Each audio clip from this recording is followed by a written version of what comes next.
गन्ना वैज्ञानिक प्रमोद जी और हमारे इफ्को के अधिकारी और हमारे गन्ना विभाग के सहयोगीगण और आप सभी किसान भाइयों को मेरा नमस्कार। मेरा नाम विकास चौधरी है और मैं आपके लिबरेटी चीनी मिल में गन्ना विकास विभाग का कार्य देखता हूँ।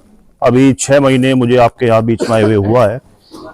इस बीच में हमने आपके पास में 2 बार मीटिंग भी की आपके गाँव में ही, और दूसरे गाँव में भी हम लोग मीटिंग करते रहते हैं। अभी डॉक्टर साहब ने सबसे पहले कितनी अच्छी बात कही थी, मुझे भी पसंद आई और मैं आप लोगों के बीच में इस बात को हर बार कहता हूं। पिछली बार मीटिंग हुई थी आपके गांव में, जब भी मैंने कहा था सबसे सिंपल सी बात है, कभी भी एक वैरायटी के ऊपर निर्भर नहीं रहना चाहिए। सिंपल सा उदाहरण बता दूं, यदि किसी किसान के पास में 4 बीघे गन्ना है और उसने एक ही वैरायटी लगा दी, जैसे 38 इस समय जो बीमारी से ग्रसित है, और यदि बीमारी आ गई तो बीमारी का इतिहास रहा है, रेड रोड जब भी आएगी एक ही वैरायटी में आएगी और उस वैरायटी को जड़ से समाप्त करके ही मानेगी, इससे पहले मानती नहीं। तो मान लीजिए किसी के पास 4 बीघे गन्ना है, 4 में 38 लगा दिया या कोई एक ही वैरायटी लगा दी और उसमें रेड रोट आ गया या दूसरी कोई विल्ट बीमारी आ गई, तो उसका 100% गन्ने का नुकसान हो जाएगा, होगा नहीं होगा। और यदि उसके पास 4 वैरायटियां होती, एक बीघे, एक में 18 होता, एक में 38 होता, एक में कोई सा और होता, मान लो 219 होता, या एक में 82-72 ही होता, कोई भी 4 वैरायटी होती, तो बीमारी सिर्फ एक वैरायटी को पकड़ती, किसान का नुकसान केवल 25% होता, 75% वो बच जाता। सही कह रहा हूं ना? यदि 4 वैरायटी आपके पास है तो यदि नुकसान होता है तो भी 20 से 25% होगा, और उसमें भी कुछ मिल ही जाएगा, 100% नहीं होता, 25% का भी। दूसरा फायदा आपको यह होगा कि आपके पास 3 वैरायटियों का बीज ऑलरेडी मौजूद है, आपको कहीं बाहर से बीज के लिए आश्रित नहीं होना पड़ेगा। यह बात सही है ना? तो इसलिए मैं भी कहता हूं, डॉक्टर साहब ने भी कहा है कि कभी भी एक वैरायटी का भरोसा मत करो, अपने खेतों में 4-5 वैरायटी जरूर रखो। दूसरी बात डॉक्टर साहब ने कहा था कि बीज उपचार के बारे में बात करी थी, नर्सरी तैयार करने के लिए। नर्सरी तैयार करना इतना आसान है, मैं छोटी सी भाषा में ही बता दूंगा आपको। आप कभी भी ये मत समझो कि नई वैरायटी का बीज मुझे मिला है तो मैं उसको 20-30 बीघे में बोलूं, कभी मत बोना। हमेशा 1 बीघा से शुरुआत करो। 1 बीघा गन्ना बोने के लिए, मैं इन्हें कहूं थोड़ा शांत रहेंगे, 1 बीघा गन्ना बोने के लिए ज्यादा से ज्यादा 2.5 क्विंटल बीज लगता है, और आपको 1 ही बीघा में नर्सरी तैयार करनी है। उसका नियम बना लो कि उसको हम 3-3.5 फीट पर खूड़ निकाल ले, 4 पर निकाल लोगे और बेहतर हो जाएगा। और 2.5 क्विंटल बीज लो, उसके 2 आंख के टुकड़े करो और उन्हें 15-20 मिनट के लिए ट्रीटमेंट करो, और खेत में बुआई करके हल्की हल्की मिट्टी करनी है, उसमें मैदा नहीं लगाना बिल्कुल भी। हल्की मिट्टी करोगे तो जर्मिनेशन आपका 15 दिन में सारा बाहर आ जाएगा। निवारण क्या करना है, बीच का आधा गन्ना निकाल के सप्लाई कर दो मिल में, ऊपर का आधा गन्ना ले लो। डॉक्टर साहब ने बताया था कि 1 महीना लग जाता है गन्ना जमने के लिए। कारण क्या है, पहले तो ऊपर का जमेगा, फिर बीच का जमेगा, फिर नीचे वाला जमेगा। उसके बाद हमने मैदा लगा दिया, तो मैदा लगाने के बाद भी वो 1 महीना लेट हो जाएगा जर्मिनेशन उसका। तो उस 1 बीघा खेत में बुआई करके 1 इंच मिट्टी करो, हल्की सिंचाई कर दो, 15 दिन में सारा जर्मिनेशन आ जाएगा। उसकी देखभाल ऐसे करो जैसे अपने घर में किसी बच्चे की करते हो। तो उसकी 1 बीघे की आपकी नर्सरी तैयार हो जाएगी। उस 1 बीघा खेत से आप 20 बीघे बड़े आराम से लगा सकते हो। आपको 50 बीघे का बीज ट्रीटमेंट नहीं करना है ना, आपको 20 बीघे का करना है, क्योंकि 20 बीघा या बड़े स्केल में बीज उपचार करना कोई मजाक बात नहीं है, बहुत बड़ा काम है। 1 बीघा कर लो, बच्चे की तरह पाल लो, आपके पास 20 बीघे का बीज हो जाएगा।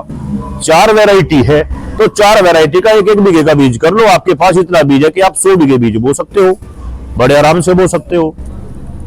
तो ये तरीका है नर्सरी तैयार करने का। और दूसरा, भरोसा हमेशा 4-5 वैरायटी करो, एक पर निर्भर मत रहना, चाहे कुछ भी हो। आप लोग सब समझदार हो कि एक वैरायटी पर निर्भर नहीं रहना चाहिए। दूसरा, गहरी जुताई की बात करी थी। गहरी जुताई आपके इस एरिया में बरसात का बहुत नुकसान होता है, वो बात अलग है कि आपके गांव में नहीं होता। प्लाऊ भी है, सब सोइलर भी है, आप लोग उसका भी प्रयोग करो। जिस खेत में प्लाऊ या सब सोइलर चलेगा उसमें पानी रुकेगा नहीं। जैसे बारिश हुई, पानी खड़ा है, मैंने देखा है आपके एरिया में 2-2 महीने पानी खड़ा रहा उस पानी के खड़े रहने से गन्ने की पैदावार इतनी डाउन आ गई कि पूरे मिल एरिया की 1 बीघे की 25 से 30 कुंटल की पैदावार है। 30 कुंटल पूरे मिल एरिया की नहीं मिल पाएगी आपको। इसी कारण मिल को भी गन्ना कम मिल रहा है, पैदावार घट गई। इसमें सबसे बड़ा नुकसान किसका है? सबसे बड़ा नुकसान किसान का है। एक उदाहरण दूं, भाई सुन लो आप लोग भी, भाई साहब निवेदन है, थोड़ा 2 मिनट का समय है, आप भी सुन लो। यदि किसान के खेत में 1 बीघा में 100 कुंटल पैदावार हो रही है तो सबसे पहला फायदा किसका है? उसी किसान का है, बाकी सबको भूल जाओ। और यदि वो 30 कुंटल हो गई पैदावार तो सबसे पहला नुकसान भी तो किसान का ही हुआ ना, बाकी सबको छोड़ दो। तो यदि आप ये कार्य करोगे, फायदा भी आपका है, नुकसान भी आपका है सबसे पहला। बाकी दुनिया से हमें क्या लेना, मेरे खेत में 100 कुंटल निकल जाए, मेरे पूर्ति हो गई, उसके साथ साथ में सबकी पूर्ति हो जाएगी। और कम पैदावार हो गई तो पहले तो मेरा नुकसान, उसके बाद छीलने वाले भी बड़ी मुश्किल से मिलेंगे, फिर क्या मैं मिल में दूंगा, क्या सप्लाई करूंगा, वहां हर आदमी का नुकसान शुरू हो जाएगा। तो 1 बीघा की नर्सरी तैयार करो, अच्छे से ट्रीटमेंट करो, अच्छे से फर्टिलाइजर डालो। आप लोगों के बीच में चीनी मिल के कर्मचारी भी रहते हैं और मैं तो धन्यवाद करता हूं विभाग के कर्मचारियों का कि आप लोगों ने इस गोष्ठी का आयोजन किया और डॉक्टर साहब को बुलाया। ये गोष्ठियां क्षेत्र में होती रहनी चाहिए। गोष्ठी का मतलब होता है आपस में अपने ज्ञान का आदान प्रदान करना। आपकी समस्याएं आएंगे, विभाग और हम उन समस्या का समाधान करने के लिए ही बैठे हुए हैं, क्योंकि चीनी मिल गन्ने से ही चलनी है और गन्ना आपके खेत में ही होना है। तो जाहिर सी बात है, हम तो आपके बिना बेकार हैं, हमारा कोई काम नहीं आप लोगों के बिना, और आप लोग गन्ने के बिना कामयाब नहीं हो पाएंगे। अब यही मैडम ने एक चीज का जिक्र किया था कि ट्राइकोडर्मा अभी किया था और सुडोमोनास का भी जिक्र किया था। हम लोग पहले सुबह बैठे थे, इस पर चर्चा कर चुके हैं। ट्राइकोडर्मा और बवेरिया बेसियाना आज से नहीं 20 साल से मैं देखता आ रहा हूं, 20 साल मुझे नौकरी करते हुए हो गए। विभाग से फ्री में मिलता था कि 5 रुपए किलो 10 रुपए किलो ले जाओ डालो खेत में, कोई नहीं लाता था। फ्री की चीज पे भरोसा ही नहीं करते, इस पे कर लो। ये ट्राइकोडर्मा बवेरिया बेसियाना ये वो प्राकृतिक जीव है जो किसानों के सबसे बड़े मित्र हैं। और मित्र यदि घर में ज्यादा होंगे, हमारे खेत में ज्यादा होंगे, तो दुश्मन कीट, दुश्मन फंगस, बीमारी जो भी होगी वो अपने मिशन में कामयाब नहीं हो पाएगी। यानी मित्र ज्यादा है तो दुश्मन नुकसान नहीं कर पाएगा, और मित्र कम है तो दुश्मन तो नुकसान करना ही करना है। दुश्मन कौन है? गन्ने में लगने वाले कीट बीमारियां ही तो हमारा दुश्मन है। तो बवेरिया बेसियाना और ट्राइकोडर्मा विभाग से मिलता है तो वहां से भी ला करके लगाओ। हमारे लैब में खाईखेड़ी बन रहा है, हम खुद दे रहे हैं और इतना सस्ता दे रहे हैं कि कहीं मार्केट में मिल ही नहीं सकता। 250 रुपए का दे रहे 3 बीघे में डालने के लिए। उसको लो, डालो, विभाग से लो, बहुत छूट होगी। आपके यहाँ क्या रेट है जी ट्राइकोडर्मा का मैडम? 150 रुपए किलो है। आप उसको लो और गोबर में मिला के कल्चर तैयार करो, उसको कई गुना कर लो। 150 रुपए को आप 1500 रुपए का बना लो ना। 1 किलो लिया कल्चर, वो लिया आपने कुड़ी का खाद जो है अच्छे से तैयार हुआ, 1 कुंटल ले लो 2 कुंटल ले लो, उसमें मिलाया, हल्का सा छिड़काव किया, 15 दिन रोक दो, उसमें वो 10 बीघे का तैयार हो जाएगा आपके पास में। ये सस्ती और अच्छी चीज है और यही टिकाऊ चीज है। रासायनिक खादों पर ज्यादा निर्भर रहोगे तो बीमारियां घर में भी आएगी, पशुओं में भी आएगी, शरीर में भी आएगी और गन्ने में भी आएगी। तो प्राकृतिक चीज जो दी है प्राकृतिक ने, उसका प्रयोग करो। अभी मैंने छोटा सा उदाहरण दिया था कि ऊपर वाले ने पशुओं का गोबर और पेशाब हमें फ्री में दे दिया, हम लोग उसे तो नाली में बहा रहे हैं और रासायनिक खाद लाके अपनी फसल बचा रही है। तो प्रकृति के साथ जुड़ो। विभाग हमेशा आपके साथ में है, हम लोग हमेशा आपके साथ में हैं।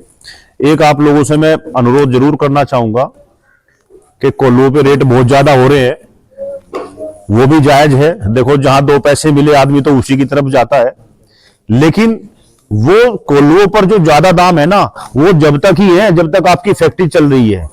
आज फैक्ट्री बंद हो जाइए, कोल्हू वाले 200 रुपए में भी हमारा गन्ना नहीं पूछने के, ये मौका प्रस्त है। तो आप दो गन्ना, मैं नहीं कह रहा कि भाई आप कहीं मत दो, लेकिन अपनी फैक्ट्री को भी जिंदा रखना आप ही लोगों की जिम्मेदारी है। फैक्ट्री रहेगी तो वो रेट ज्यादा देंगे, और फैक्ट्री नहीं रहेगी तो इकबालपुर में देख लो क्या हालत हो रही है। फैक्ट्री मेरी नहीं है, फैक्ट्री तो आप लोगों की है, इसके मालिक आप लोग हैं, हम तो सेवक हैं। जब कहोगे आपकी सेवा करने आ जाएंगे। जानकारी हम लोगों से जितनी ले सकते हो उतनी ले लो, हमारे पास है। ये संदीप तरार जी आपके बीच में रहते हैं, ये भी एमएससी एग्रीकल्चर है, मैं भी एमएससी एग्रीकल्चर हूं, इनका भी लंबा तजुर्बा है। विभाग के सारे अधिकारी जितने बैठे हैं सब कोई बीएससी से कम है ही नहीं। आप इनके ज्ञान का भरपूर फायदा उठाओ, विभाग में जाओ, मिल में जाओ, दीपक आपके बीच में रहता है, जिस चीज की आवश्यकता हो दवाई की आप कहो मिल जाएगी। तो इसी के साथ मैं एक आग्रह आपसे और करूंगा कि अपनी चीनी मिल को बचाने के लिए ज्यादा से ज्यादा गन्ना आप अपनी चीनी मिल को सप्लाई करें, और जो गन्ना सप्लाई करें वो बिल्कुल सतह से काटे और उसकी अच्छी साफ सफाई जरूर करें, खराब गन्ना ना ले जाए। क्योंकि साफ गन्ना होगा तो फैक्ट्री अच्छी रहेगी, और खराब गन्ना होगा तो आप दूसरी मिल भी देख सकते हैं क्या स्थिति रही है। मिल है तो हम सब है, कहने के लिए तो पूरा दिन लग जाएगा खड़े होकर के बातचीत करने में, लेकिन मेरे पास भी आज समय कम है, मुझे करनाल जाना है आपके लिए बीज के बारे में। अभी डॉक्टर साहब ने जिक्र किया था कि सामान्य वैरायटी, आप भी पूछ रहे थे कि भाई सामान्य वैरायटी जो है आप क्यों प्रमोट नहीं करते। हमारा फार्म है बरकतपुर चीनी मिल में आपकी उत्तम का, और वो लगभग 600-700 बीघा है। वहां मुझे 5-6 साल का लंबा तजुर्बा है।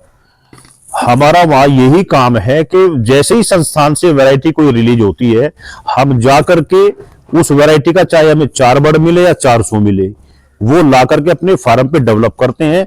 जो वैरायटी इस क्षेत्र में अच्छा परफॉर्मेंस करेगी वही हम आप लोगों को उपलब्ध करा देंगे। अभी भी जो हमें जाना है करनाल, वो 17018 सामान्य की वैरायटी है, उसी के विषय में जाना है। हम प्रयास करें कि सामान्य की वैरायटी भी 1-2 चल जाए, अर्ली के भरोसे फैक्ट्री चलने वाली नहीं है। हालत यही हो जाएगी जो आज खड़ी हुई है। इसी के साथ मैं अपनी बात पूरी करूंगा। बहुत बहुत धन्यवाद, क्योंकि मैं लेट हो रहा हूं, मुझे करनाल जाना है। धन्यवाद जी।